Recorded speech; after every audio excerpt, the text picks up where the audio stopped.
보다, 듣다, 찍다. 명화와 첨단 기술이 만난 청주 반고흐 미디어 아트전. 170여 점의 주옥 같은 고흐 작품을 대형 디지털 캔버스를 통해 만날 수 있습니다. 청주 반고흐 미디어 아트전 속으로 직접 들어와 보세요. 남북 관계의 중대한 전기가 형성될 때마다 목소리를 냈던 인물입니다. 임종석 대통령 비서실장이 일요일이었던 25일 페이스북에 남북 철도 연결 공동조사 사업이 UN 안전보장이사회로부터 제재 면제를 받은 것과 관련해서 남북의 합의와 인내, 한미 간 긴밀한 공조를 통해 이룬 소중한 결실이라며 올해 안에 남북 철도 연결 착공식이 가능할 것이다 라고 밝혔는데요. 관련 내용 국회 브리핑에서 알아보겠습니다. 구국의 강추리빨, 여의도의 알파고 제로, 대한민국 국방의 방탄중년단, 정의당 김종대 의원입니다. 안녕하세요. 예, 안녕하세요. 반갑습니다. 이제는 그렇게 소개를 해도 뭐 여유 있게 이제 웃으시네요. 아니, 뭐, 한두 번 들었습니까, 제가. 뭐, 이런 변함없이 소개 잘 시켜주셔서 감사합니다. 예, 안녕하세요, 의원님. 아이고, 우리 김남균 기자 계시네. 예, 축하드립니다. 예, 고맙습니다. 그 지역의 그 모 방송에서 아마 지역에서 가장 주목해야 될 정치인으로 꼽히셨어요. 아, 그랬습니까? 몰랐네. 네. 그런데 조건이 붙었어요. 네. 소수 정당 안에서. 아니, 뭐, 소수 정당이라는 건 뭐, 맞는 말씀이고. 그런데 이제 선거법 개정론이도 물살을 타고 있기 때문에. 네. 예, 이제 소수가 비주류라는 인식은 바뀔 것 같아요. 그 연동형 비례대표제에 어떻게 이게 합의 가능성이 있을까요? 저는 그렇게 생각합니다. 이 동물도 천연기념물이 있지 않습니까? 네. 그 소수란 얘기예요. 그럴수록 더 정책적으로 보호하고 해서 이 생물 세계의 다양성을 유지하려고 우리가 노력 많이 하잖아요. 네. 정치의 생태계가 다양성을 존중하고 또 여러 목소리가 반영돼야 된다는 시대적 대세는 이젠 거스를 수가 없다. 그런 만큼 이번에 그 연동형 비례대표제를 이제 대놓고 반대하는 세력은 없습니다.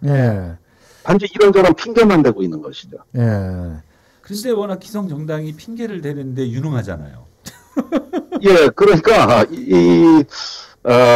기존의 지역구 의원을 줄일 수 없기 때문에 의원 정수를 늘려야 되는데 이것도 사실은 저희가 악역을 맡았어요. 국민의힘이 의원 수 늘리자고 하면 워낙 나쁩니다. 그런데 그럼에도 불구하고 우리는 호소하고 있고 일정 정도 몇몇 야당에서는 그 안도 검토해봐야 되겠다는 이야기도 나오고 있습니다. 큰 틀에서는 뭐 다들 공감대가 정치권에서도 오래전부터 형성은 돼 있었는데 각 당마다 그 셈법이 있으니까요. 이게 막판에 가서 또 뒤집어질 가능성도 있지 않을까요? 아무래도 자유한국당 같은 경우 지지율이 겨우 10%의 턱걸이에서 정의당보다도 지지율이 못했던 게 장장 한 반년 가까이 흘러왔지 않습니까? 이번에 또 많이 뛰었죠. 이번에는 20%까지 뛰어가지고 이제 정의당을 훨씬 앞질렀는데 이게 화장실 갈 때 하고 나올 때 생각이 다른 게 지지율이 낮을 때는 연동형 비례대표제에 관심이 많았어요. 그런데 지지율이 좀 올라가니까 이제는 관심이 적어집니다. 그런데 사실상 서울 경우에는 아직도 수도권의 의원들은 찬성을 하는 것이 지난 선거에서 민주당이 서울에서 50.3%에 득표를 했는데 의석의 95%를 가져갔습니다. 반면에 그 자유한국당 경우에는 20% 득표를 했는데 의석의 5%밖에 못 가져갔습니다. 그러니까 이럴 때는 연동형 비례가 더 본인들한테 유리하다고 봤거든요. 그때만 하더라도 말이 잘 통했어요.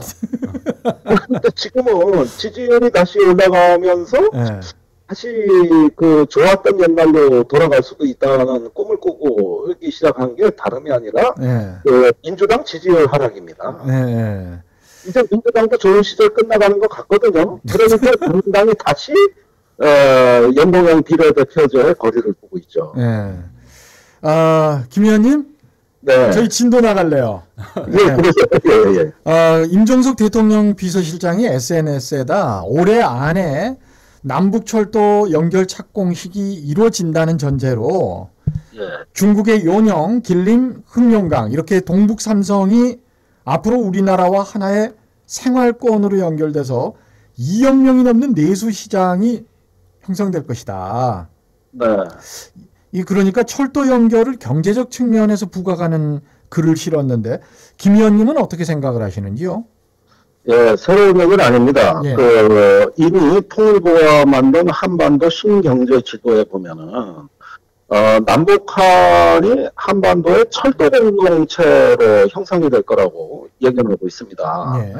그러니까 이번에 한쪽은 이제 서해로 철도가 쭉 이어져 올라가는 산업 물류 벨트가 있고, 예. 그다음에 동해선으로 쭉 올라가는 에너지 벨트가 있습니다. 예, 예. 그래서 서해 쪽은 이제 물류와 산업의 혈맥으로 작동하고, 동해 쪽은 에너지와 관광의 벨트로 작동이 되는 양대 세로축을 형성하고, 이걸 가운데로 다시 이어가지고 H자형의 예. 철도 공동체가 한반도 신경제지도의 핵심 중의 핵심이에요. 예, 예. 근데 아시다시피 한반도 국경을 넘어가지고 만주 지역과도 중국어 간판보다는 한국어 간판이 더 많죠. 연변 일대 보십시오. 압록강, 두만강 일대 보면은 맨 한글 간판밖에 안 보여요. 예, 예. 그런 한민족 생활권은 한반도에 국한되지 않고 쭉쭉 뻗어나간단 말이죠. 예. 그리고 우리 식당 가면은 이제 연변에서 오신 아주머니들이 그릇도 나르고 설거지도 하고 계시는데 이분들이 벌어간 돈으로 오늘날 만주가 번영한 겁니다.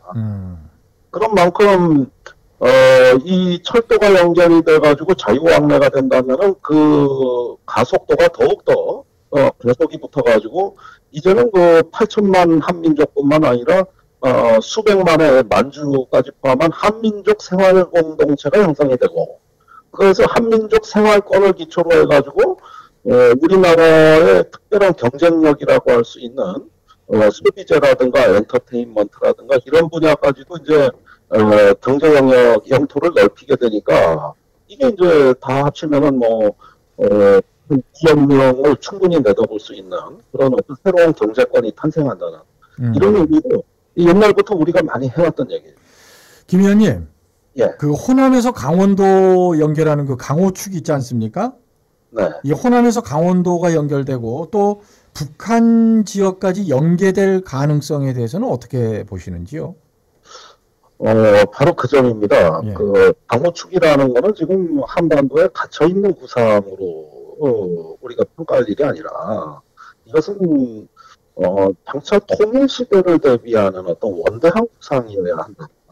그런데 제가 금강산에도 갔다 와봤습니다만은 무한한 잠재력을 고려할 때 강원도와 호남이 연결돼서 바로 원산 쪽으로 치고 올라가는 이런 어떤 구상이 이제는 가시권에 접어들었습니다. 예. 그래서 연내에 임종석 비서실장이 얘기한 대로 철도도로 연결 착공식을 하면 그 다음 차례는 저는 경원선 철도 복원이라고 생각합니다. 그러니까 서울에서 금강산으로 가는 예철도 예. 이게 복원이 되고 그 다음에 또 하나의 고속철도가 깔리게 되면은 이제는 에너지 관광 벨트가 말 그대로 한반도 전체에 훈훈한 혈맥을 제공하는 이런 어떤 하나의 어떤 번영의 중심으로 충분히 될 수가 있습니다. 그래서 올해 강호축을 연결하는 고속철도 건설안에 대해서는 공감대를 얻을 수 있는 절호의 기회가 왔다고. 예. 다음 질문으로 넘어가겠습니다. 네. 최근 산업연구원이 발표한 지역 소득 역외 유출의 결정 요인과 시사점이라는 보고서 보셨죠? 맞습니다. 예, 여기 보면 충청북도의 소득 역외 유출 규모가 거의 10조 원 가까이나 됩니다. 9조 7,698억 원. 네. 이 부분에 대한 이야기도 좀 들어봤으면 하거든요. 예, 그게 비율로 보면은 19% 정도. 예, 예. 그러니까, 지역 내 생산이라고 하는 GRDP가 있죠. 이게 이제 그 충북 지역 내의 어떤 GDP. 말하자면은 소득의 어떤 총량이라고 할 수 있는 건데. 예. 이 중에서 18.9%, 그러니까 거의 19% 정도가 서울 경기로 주로 빠져나간다는 것이죠. 예, 예. 그러니까 그동안에 의문의 수수께끼가 풀린 겁니다. 우리 도지사나 시장께서는 청주가 뭐 작년에 경제 성장률 1위 지역이라고도 하고 또 전력 생산 증가율도 1위고 예. 이런 어떤 그 화려한 지표들을 굉장히 자랑을 많이 하세요. 예. 그런데 그렇게 해서 성장했더니 그 다음엔 어떻게 되느냐? 결국은 성장은 많이 했는데 그 성장의 과실은 여기에 머무르지 않고 빠져나갔던 겁니다. 예, 예. 그래서 제가 알기로 비율 면에서 봤을 때는 여기로 이렇게 부가 유출되는 비율로는 전국 4위입니다. 예, 예. 네, 맞습니다. 예. 예, 그렇게 되면 어떻게 되느냐? 자, 성장은 많이 했는데 그 소득 수준은 중하위권이고 그다음에 정작 출퇴근하면서 돈을 벌어가는 사람 빼놓고 여기 현지인들 경우에 보면은 이제 정규직 전환율이 전국 지자체 중에 광역 단위 지자체 중에 17위에 불과하고요. 예. 그다음에 또 여러 가지 어떤 양극화 어떤 추세라는 것도 거의 뭐 전국에서 가장 획화된 상황을 보여주고 거의 모든 게 꼴찌예요, 꼴찌. 예전에 그 노무현 정부 때 있잖아요. 네. 국토의 그 균형 발전 이론을 제시할 때 당시에 그 몇몇 경제학자들이 그 물방울 이론인가를 제시했거든요. 그러니까 작은 물방울은 자연스럽게 보다 큰 물방울에 흡수될 수밖에 없을 것이다. 네. 근데 이 예측이 맞아떨어진 게 소득이 유입된 지역들을 보면 네. 김종대 의원께서 지적하신 대로 서울, 경기, 그다음이 부산, 대구, 대전, 광주, 인천, 광역시로 다 유입이 됐어요. 그렇죠. 어떤 뭐 특단의 방법 같은 게 없을까요? 역시 사람이 눌러앉아 살게 만들 수 있느냐 아니냐의 문제죠. 정주 여건. 네. 그렇습니다. 지금 우리 청주에 보면은 뭐 자가 보유율도 불과 50%밖에 안 되고 또 어떤 저도 예전에 얘기했지만은 어린이집 같은 경우 청주시가 굉장히 최하위권에 속하지 않습니까? 예. 어떤 어린이집 뭐 꼴찌 수준이고요.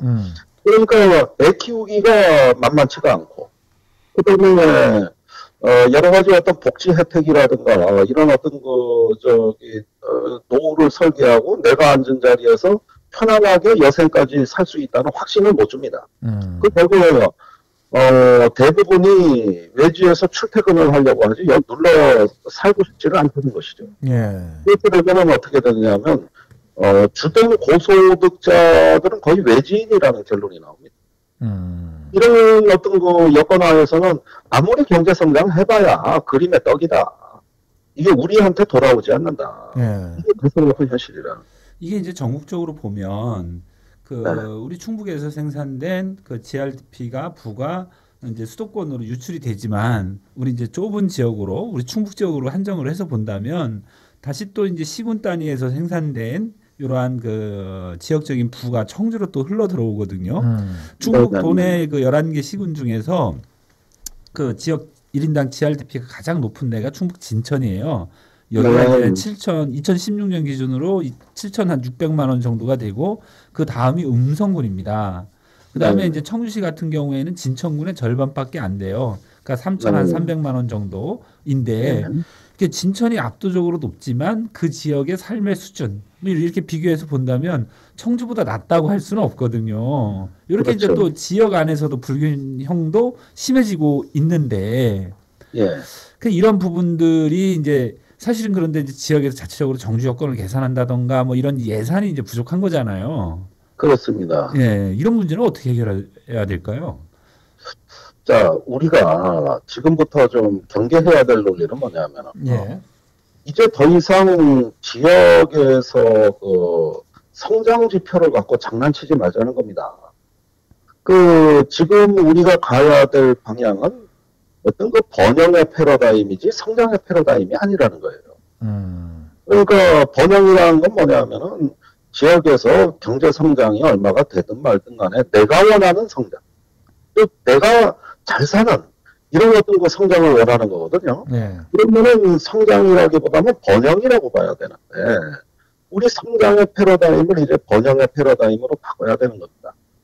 그런데 청주가 그렇게 많은 호화로운 성장을 하는 동안에도 어떤 점점 살기가 팍팍하고 어려워졌다고 하는 건 뭐냐면 우리는 이제 과거와 같은 구닥다리 성장론으로 더 이상 미래를 논할 수 없다는 이야기거든요. 그런 면에서는 저는 그로스 성장이 아니라 프로스퍼티, 즉 번영의 패러다임으로 우리 지역의 평가를 바꾸자. 그러면은 뭡니까? 결국은 살기 좋은 내가 잘 사는 어떤 지역이 돼야 되는 거니까 그때부터는 이제 여러 가지 어떤 복지 또 안전 이런 문제로 관심의 중심이 이동하는 거거든요. 근데 이번에 청주하고 충북도가 예결위에 올린 예산들 보면은 90%가 철도 놓고 도로 깔고 하나 건물 더 짓는 거에 주로 치중하고 있어요. 주로 SOC에 여전히 집중이 돼 있다. 그렇습니다. 이거는 뭐냐면은 여전히 성장의 중독층에서 못 빠져나오고 있다는 것이죠. 이렇게 돼가지고는 성장해봤자 공허한데 그런데 언제까지 이런 패러다임에 우리가 갇혀 있어야 되느냐. 그런 점에서 저는 이제는 어떤 성장 지표들은 그냥 참고 사항으로 놔두고 이제 번영의 지표, 어떤 주민 행복의 지표들로 이제는 우리 삶을 평가하는 기준이 바뀌어야 된다. 예. 요즘은 뭐 때문에 그렇게 바쁘세요? 여전히 예결위에 보초서 하죠. 이런 것은 누가 안 빼먹나. 그런데 그런 소식을 제가 이건 최초 공개인데 알려드리겠습니다. 예. 저희 의원실에서 각고의 노력을 했던 건 뭐냐면은 청주의 가족센터 예산을 해를 넘기지 말고 이번에 반드시 복귀 지원을 계산해야 된다는 건데 아까 말씀드렸듯이 청주가 지금 가족의 해체가 제일 큰 어떤 행복의 파괴 요인이거든요. 이게 제일 결정적입니다. 내일 문제, 청소년 문제도 따지고 보면 가족 해체에서 생긴 문제입니다. 그래서 가족센터를 올해 안에 꼭 건립을 해야 되는데 그 설계비를 반영해야 되는데 이거를 기재부에 강하게 압박을 넣다 보니까 기재부에서는 청주 하나만 해주긴 뭐 하잖아요. 그래서 결국 8개 도시를 다 하기로 입장을 했거든요. 그래서 무슨 얘기냐면은 청주 일을 하다 보니까 전국에 신규 가족센터 8군데 예산을 다 반영하는 것입니다. 지금 이렇게 되는 것이죠. 지금 하시는 말씀은 확정이 된 겁니까? 9분응선 넘었다. 이렇게 생각하셔도 무방하고 제가 그거 보장해 드립니다. 그래서 저희들은 이번에 전국의 플랜카드를 다 걸어야 돼요. 한참 듣다 보니까 깔때기시네요. 그럼 깔때기 얘기하는 거죠. 그래서 굉장히 기쁜 소식이고 아마도 제가 앞으로도 국회의원 하는 동안 이보다 더 탁월한 성과를 거두기가 또 과연 쉬울까 싶을 정도로 이거는 대단한 일이 있었어요. 그 가족센터 건설하는 그 총 예산은 어느 정도 소요되는 거죠? 청주의 경우는 120억인데, 120억 원의 예산이 소요되는데, 올해는 설계비만 반영해서, 예산을 포싹을 뜨고, 내년부터는 본격적인 국비 지원이 됩니다. 그래서 올해 이제 착수금, 그러고 내년부터는 본격적인 공사비, 이렇게 이제 진행이 됩니다. 근데 조금 전에 김 의원께서 8개 도시로 확대라고 표현하셨잖아요. 그럼 나머지 도시들은 광역시도 포함이 되는 겁니까? 어떻습니까? 광역시를 포함해서 전국에 지금 청주가 가족의 위기가 가장 심한 지역이니까 우선 반영하기로 하고 나머지 경우에는 공모를 받아야 됩니다. 그러니까 특정된 데는 청주 한 군데밖에 없는 거예요. 야, 이것도 엄청 치열하겠네. 그러니까 각 8군데에 가족센터 예산 400억을 살려놓은 거란 말이죠.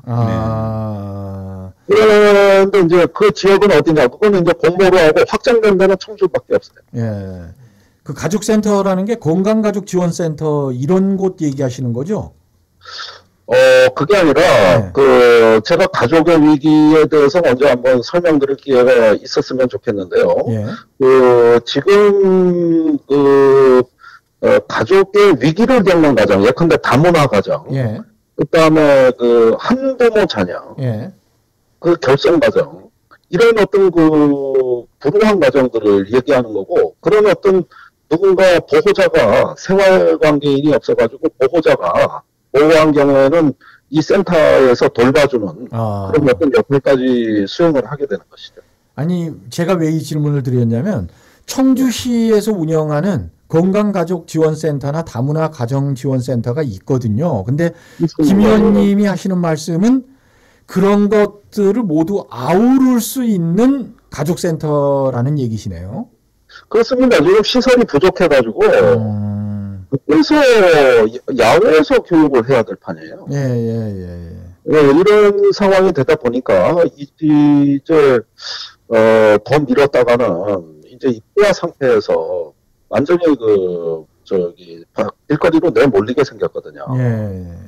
그런 것들을 이번에 가족센터 건립으로 인해 가지고 숨통에 트이게 되는 겁니다. 요번에 저희가 이제 진행한 방송에서 우리 정의당 이현주 의원에 대해서 저희도 원천 기술 특허를 하나를 드려야 되겠다 이렇게 이야기하셨는데 이현주 의원이 큰 역할을 하셨어요.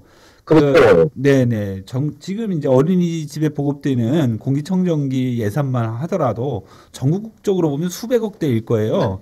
그러니까 우선 청주가 16억인데 여기에서 이제 초미세먼지가 가장 중요하잖아요. 건강에 직접적으로 이제 미치는 영향이.